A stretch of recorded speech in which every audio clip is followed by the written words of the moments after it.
দুধ ব্যাপারটা কি? আমাদের মধ্যে যারা স্তন্যপায়ী প্রাণী ম্যামলসের মহিলারা, মায়েরা যখন তাদের বাচ্চা হচ্ছে, যতক্ষণ না সেই বাচ্চা বেড়ে উঠে সে নিজের মতো করে স্বাভাবিক খাওয়া দাওয়া খেতে পারছে, ততক্ষণ মা তার শরীরের পুষ্টি দিয়ে একটা liquid easily digestible form of food তৈরি করছে। এই দুধের প্রোটিনটাকে আমরা মোটামুটি দুটো ভাগে ভাগ করি। একটাকে বলে কেইজিন রিলেটেড প্রোটিন। দুধের মধ্যে আছে কার্বোহাইড্রেট। কিভাবে আছে? এখানে আমরা কার্বোহাইড্রেটটাকে পাচ্ছি ল্যাকটোজ হিসেবে।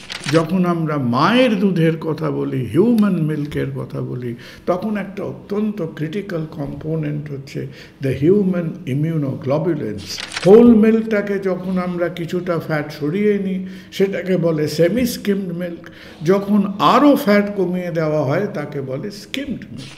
আজকে পোস্ট মেনোপজাল উইমেন, যাদের মধ্যে vitamin deficiency, calcium deficiency, osteoporosis এগুলো আছে, তাদের একটা জেনারেল সাধারণ মানুষের ডায়েট থেকে যদি বলি যে দুধ স্পর্শ করে দেখবেন না, that is not a rational situation.